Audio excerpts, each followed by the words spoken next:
During a public rally in the northwestern city of Bursa on February 6, President Tayyip Erdoğan demanded 400 seats in the 550-seat Turkish Parliament in the June 7 elections, saying this target was necessary in order to secure a strong presidential system, a solution to the Kurdish problem, a new constitution, and a new Turkey.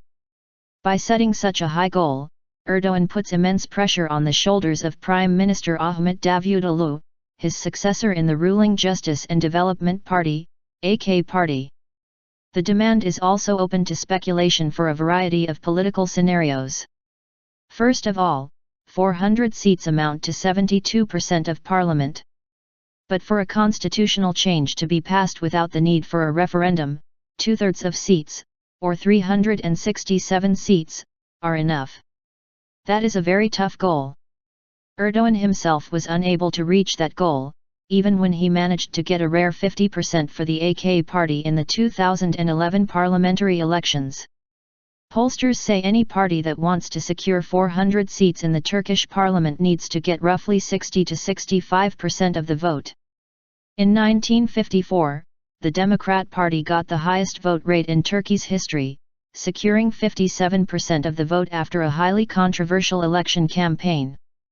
Secondly, we can assume that Erdoğan is not demanding so many votes from the AK Party's base alone.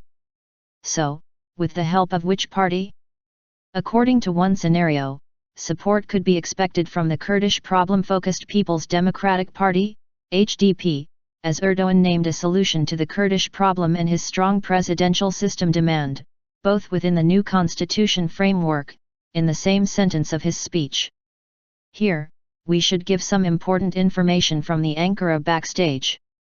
On February 5, Erdoğan and Davutoğlu had a series of meetings.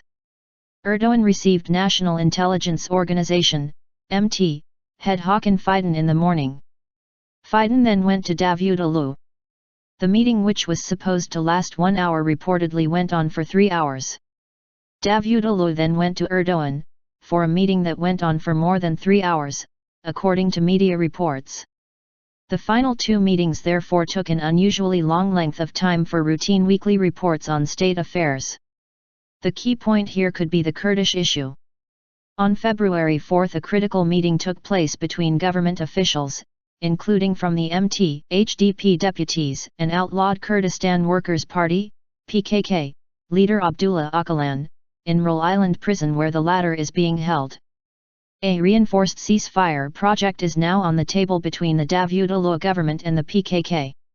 If the talks between the HDP deputies and the PKK leaders in Iraq's Kandil Mountains go as planned, and if the government approves them, it is possible that the AK Party government and the HDP will make a joint statement in the coming days about a roadmap for a political settlement for the Kurdish problem. Unless Erdoğan is asking for a nearly impossible 400 seats from Davutoğlu's AK Party alone, possible HDP support seems to be the only scenario that can secure the arithmetic. Another key issue for Erdoğan is changing Turkey to a strong presidential system. But Davutoğlu has yet to give his strong public support for such a system, in which there would be no longer any place for a prime minister, according to Erdoğan's design. Both Deputy Prime Minister Bülent Arın and AK Party Deputy Chairman Basir Atalıoğlu have said the change is not yet on the agenda of either the government or the party.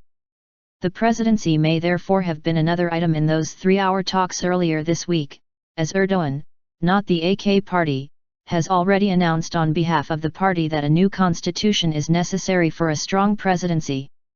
Is Erdoğan calculating that the HDP, if it gets into parliament with a strong presence, would vote for his strong presidential powers if the new constitution's draft also includes extra autonomy rights for Kurds? In either case, Erdoğan seems to have set a very ambitious goal for Davutoğlu, which increases the political pressure on his shoulders.